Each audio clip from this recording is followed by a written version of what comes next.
What is going on, everybody? Welcome back to the channel. Aftersound here, bringing you Splinterlands content daily. We also stream over on Twitch at This Is Aftersound, so come by and say hello. Well, I wanted to chat about something I did. I sold some of my vouchers and I bought land. Land was actually as low as 400 US dollars last night. It has since jumped up a little bit. I bought mine about 440 this morning, so it looks like I'm already down.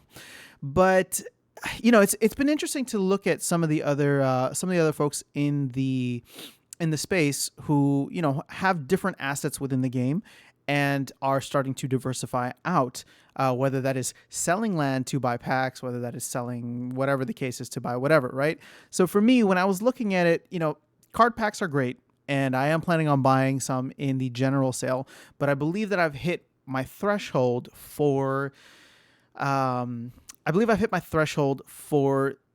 phase 2 part of the sale, right? I'm going to get 3 BCX of each of the airdrops, and to me that's enough to be at least maxed out for silver and potentially competitive in gold. Anything else I'll have to get off of the general market, and that's something that I'm willing to do because I'm planning to, and I've already sold some of my vouchers in order to buy in order to buy cards directly off the market. So this to me was selling, taking vouchers, which are down so much, right? Like I wish that I'd been selling them sooner in some senses.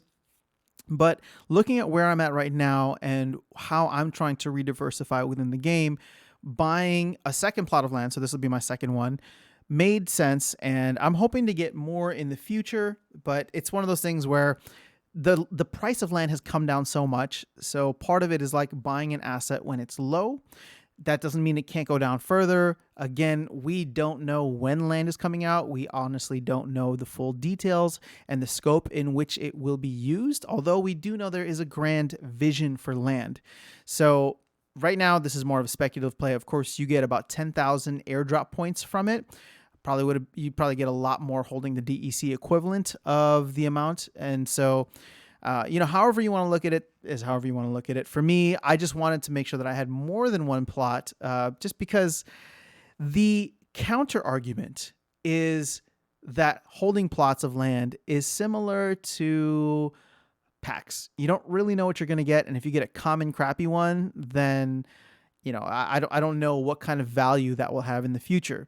So I wanted to diversify a little bit more. I'm not going to be out here owning a tract or a region, but I wanted to own at least a couple of plots if I can. So as we go along, my goal is still to diversify into land and potentially dollar cost average now that maybe the price is somewhat leveled out.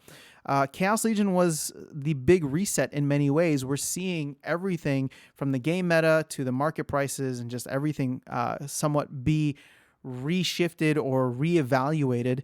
And that's not a bad thing, right? Like I think, everything is going to continue to change. Obviously, there's a lot of development on the way. And with Rift Watchers around the corner, that is going to be a huge meta shift as well and could potentially change dramatically the prices of certain cards if combos are discovered.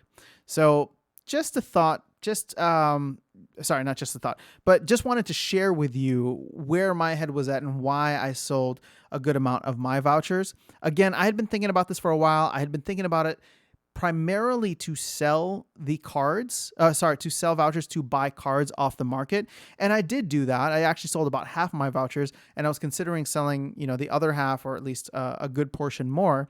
But it's funny, I kind of got peer pressured into it on the Twitch live stream today.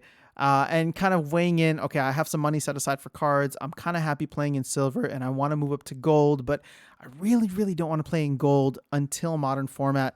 And that kind of delay on modern format is what's holding me back right now. So I'm still trying to figure it out.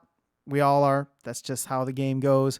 But for where I'm at right now, it made sense to grab a second plot just because the price is low. I wish I grabbed it last night, would have saved about $40. But, if we see it go down further, I do still have some vouchers sitting there. And if voucher prices don't absolutely tank after tonight, which I'm not sure what the floor price for vouchers is. It seems like there's been a little bit of a push right now, which is fantastic because, it makes sense. We have about 8 hours left before the end of phase 2. So I know there's a lot of folks who are trying to get however many packs they need for phase 2.